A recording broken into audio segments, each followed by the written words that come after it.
Welcome back. We're going to do a lesson on the drum set exercises that I have in my Drumming Fundamentals book. And depending on the version that you have, it's going to be approximately page 9 that we're going to start. And so the way I'm going to approach this is as if you were a student with me or someone about to take lessons with me, and maybe my schedule's full and you can't get with me right now. So what I'm hoping to do is get you to watch these videos, start learning some stuff out of the book, so that you're not waiting around for me. You can go ahead and get started without me. So what I have here is 8 parts, and each part presents an idea and develops that idea so that you can develop coordination between your bass drum, your snare drum with your left hand in most cases, and your right hand on the hi-hat. There are a couple ways to play. If you're a right-handed drummer, playing like this will be the norm for you.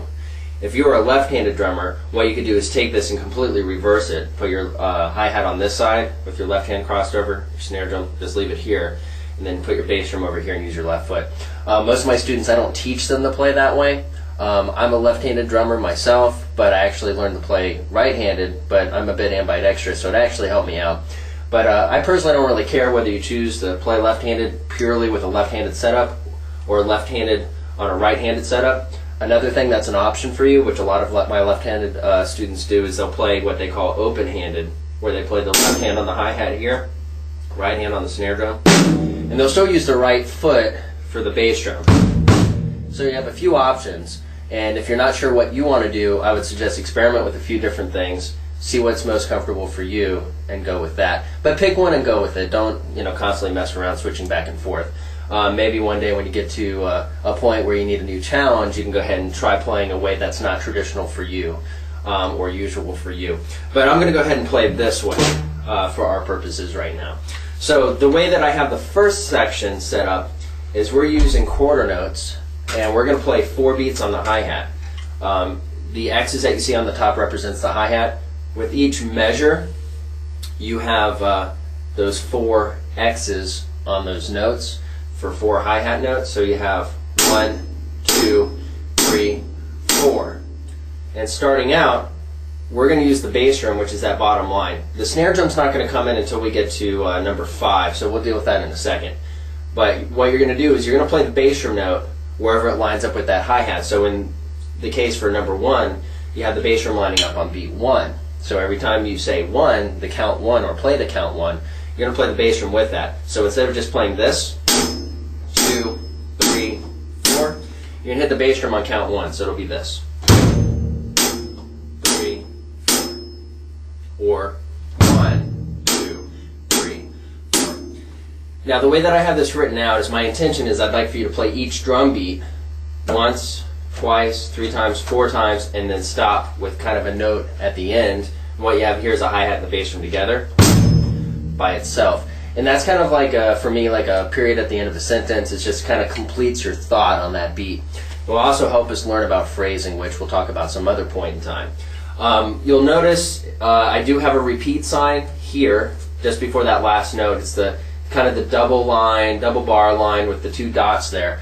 That's an optional repeat. If you play the drum beat 4 times and you're still not comfortable with it, please keep playing it. The point is to develop coordination, to get comfortable with each beat. I'm not looking for speed, I just want you to get comfortable with it before you move on to the next one. Now sometimes you'll get to one of these beats and you'll play it, I don't know, 15, 20 times, and it's still not comfortable. Well, come back to it later, work on it some more later. So just kind of get some initial work on it, come back to it later when you're ready. So what we're going to do for now is, I don't think we're going to go ahead and go through all of these. I'm just going to kind of introduce you to the beginning of each section and then go over the 16-bar exercise. So we'll get to that in just a second. But number 1, we're going to play that together. You're going to play the bass drum on beat 1, 4 beats on the hi-hat. We're going to repeat that, 1, 2, 3, play it 4 times, and then we'll stop. Okay, so I'll count us off. You can do it with me if you'd like. 1, 2, 3, 4. 2, 3, 4.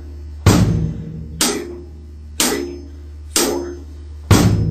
2, 3, 4. 2, 3, 4, and stop. So that's number 1. Here's number 2. If you look at your book, bass drum comes in on beat 2. So let's try that. 1, 2, 3, 4. 1, 2, 3, 4. 1, 2, 3, 4. 1, 2, 3, 4. 1, 2, 3, 4, and stop. Let's do number 3 now. Bass drum's on beat 3. 1, 2, 3, 4. 1, 2, 3, 4. 1, 2, 3, 4. 1, 2, 3, 4. 1, 2, 3, 4, and stop. Okay, number 4. Put the bass drum on beat 4. 1, 2, 3, 4.